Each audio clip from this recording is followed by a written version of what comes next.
Hey guys, it is afternoon and I am going to cut through Lynchburg, going to my son's cross-country meet. So you get to see some of Lynchburg here. I'm heading up past the landfill right here and then down past the sewage plant. Then I'll make a right and a left over train tracks and head through downtown. Anyway, enjoy the ride, hopefully. Beautiful afternoon, but I do have a jacket on because it's still a little chilly. We're heading into fall here down in Virginia. Yeah, I think by one of my last videos, I was talking about my race. It was 50K, which is 31 miles. And, never once did I think of quitting, or just saying, man, this is too hard. My legs are hurting too bad or whatever. I always said, when I stop is when my legs stop. And even then, they would have to literally not be able to walk. Even at the 18-mile mark when it started hurting, then it hurt again. I could notice another new level at about 27, 28 miles. I didn't think of quitting. I was just like, this is going to really stink.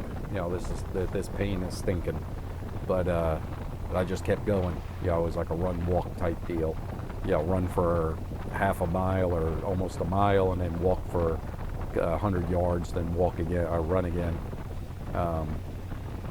But never thought of quitting, because the quitting, the pain is temporary. It was only then, and maybe that afternoon, it was Saturday and into Sunday. Monday I had a few aches, around one ankle where I pulled some muscles. But that's it. But if you quit, if I stopped and said I can't go no further, the pain is hurting, or this is just stupid, I don't feel like doing it, I would regret that forever. And then that would really discourage you later on. Oh, look at this. Hey, buddy. From doing it again, because you're like, well, I quit once, it's all right to quit again. It's not all right. Unless it's a very bad health risk.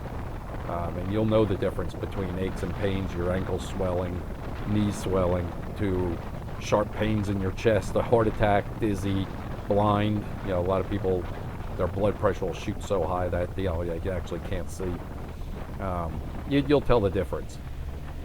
Just pain is no big deal. It's going to go away. Just suck it up. So yeah, I'm really glad that I finished. A little slower than I wanted, but I will come back. There's another one, I think, in April, and I will go back for that and do that 50K. Or actually, it might be before then. And then May, the first weekend of May, I'll be up in New York City for the 5-borough ride. That'll be good. Something in the air next to this paper mill. So I'll be up in New York City the first weekend of May on the 5-borough ride on the bicycle. That's like 40-mile bike ride through all 5 boroughs. That's really cool. I've done that already, and it was super. I mean, I enjoyed it. There's a river down there, right down there. That's the James, or a tributary of the James. The main river is one island over, just over a ways. But yeah, so anyway, that's it. So I've got to schedule some half marathons in here during the winter and get to running, train harder. The harder you train, the easier the race will be. And I know if I didn't train like I have over the past couple months and pushed, mainly for that one half marathon about a month ago, this 50K would have been a bear, because I didn't even do come on, make the turn. I didn't even do a marathon. I went from half marathon straight to the past a marathon to 31 miles. So I'll do another 50K, and then hopefully by the end of next year, do a 50-miler. That'll be my goal for next year. Then the year after that, do another 50K, and then hopefully 100K. That'll give me like 62 miles. That'll be, like another half marathon past the 50. And then the following year, hopefully I'll squeeze in the 100-miler. That's my game plan. I'm trying to do a 100-miler within the next 5 years. But That's it. And I've only been running for about a year and a half right now. So I've got a lot of learning and a lot of training to do. There's the love sign. I think I did a windshield video right back there in the parking lot a ways back. People kind of enjoyed it, like seeing all the different features on the windshield. And somebody asked me how easy is it to take off, and I told them, yeah, just 4 bolts. And you could actually leave the main bracket if you wanted to just take the plexiglass off and leave that black guard right at the speedometer pod there. Oh, cobblestone. See how bad this is going to be. Oh my gosh. Oh my gosh, this is bumpy. Jeez, OP. This is ridiculous. I shouldn't have come this way. Oh my goodness. Alright, hold on. Oh. Okay, a little smooth. Okay, enough sound effects. Holy crap. This was a big, major freaking mistake. Oh my gosh. This is bouncy. Anyway, I'll try to concentrate and talk what I was talking about. But yeah, so the windshield comes off with all these bumps. It'll fall right off. Now, just a couple bolts. Oh my gosh, this was stupid. Holy cow, my hands are numb. Okay. Yeah, so you can just pop the windshield off. I want to make a bigger one for the winter so I can ride all year and be somewhat comfortable. That would be awesome. So, what else? Other than that, the bike's doing great. I'm loving it. I mean, this thing is smooth to ride down the road. I'm used to it tracking, you know, where you get the high spot in the road and it wants to go left and right, you know, it gives you a little wiggle. You get used to that. These bumps are ridiculous. I'm sorry. Hopefully the video's coming out right. It is. Okay, I'm off. It is absolutely horrible. That was stupid to do. Man. Ooh, that was bad. Alrighty. Amazement Square's over here to the right, and that is really cool. That's for kids and everything like that, right there. More. Great gosh. Okay, let me get up here to this light.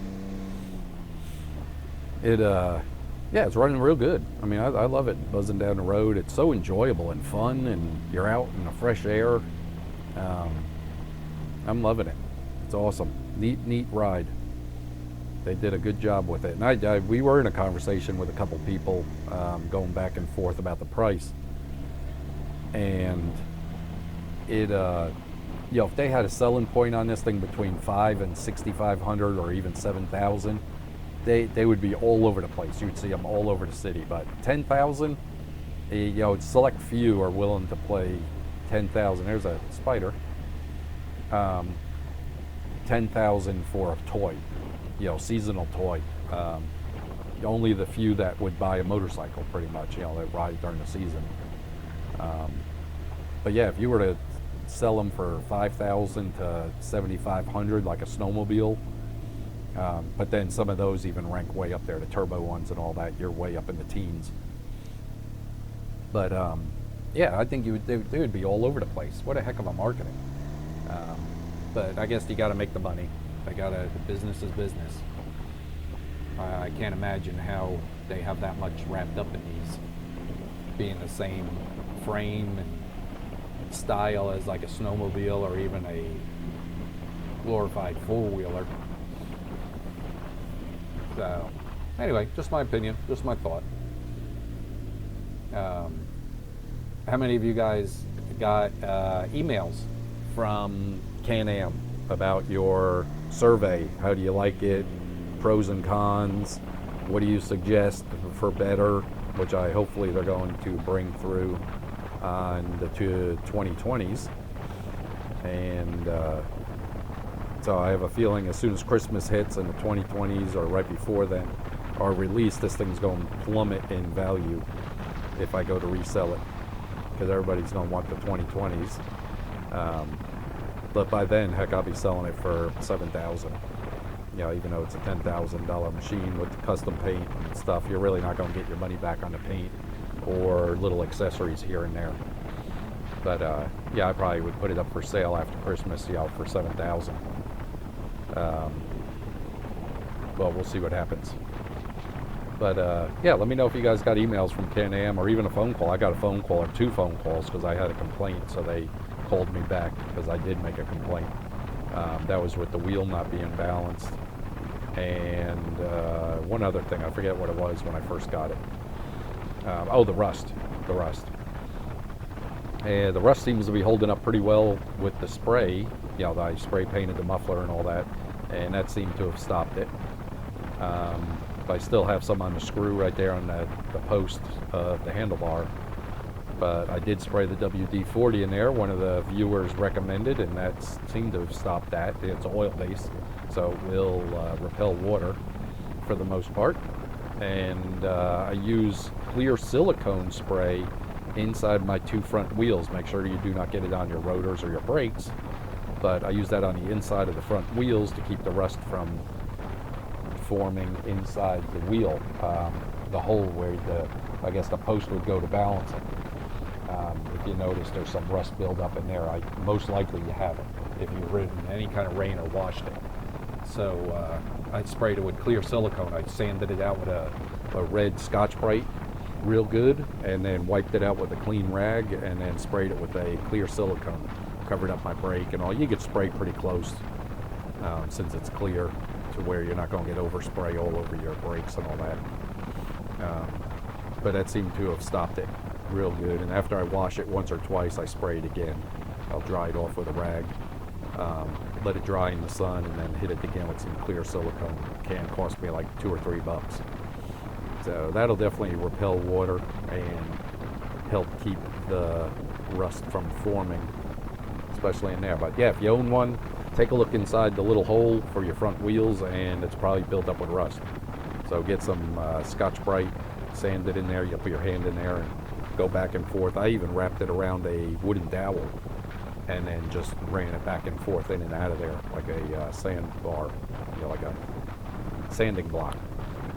And that worked real well to knock the rust out of there. And you just get a clean rag, put it through, and pull it back and forth like you're cleaning your ears. You know what I mean? You ever see the cartoon where the guy runs a rag through his head, clean the ears? You just do that, run it back and forth through there, and get all the dust out of there and then spray it out. That'll help you on that. What else have I been thinking of with this thing? That is about it. I was going to change the handlebars, but I like the shape of them right where they are. I was going to do more of a swoop back towards me more, but I'm already pretty much sitting up pretty far because I have these back as far as they will go. So that's not a big deal there. But heck, I got a stoplight here. This is historic Lynchburg, where I just drove through there, and then coming up here is Randolph College. I probably won't video much past that. It's pretty much the same thing here. Then I hang a right-hand turn up here and head to the field where they are running tonight. But it just give you some more. And there's the bike lane right there, and the 2 white lines where that car's turning right there. The shoe store is right there on the right where I buy my sneakers for running. Like I said, it's real small town where I live here. Oh, yellow light. Sorry guys, I went through a yellow light. But real small town, as you see, not much traffic, and it's 5 o'clock. All right, guys, thanks for watching. I can't thank you enough. And subscribe and like if you do. Have comments, let me hear them. Talk to you guys later. Bye.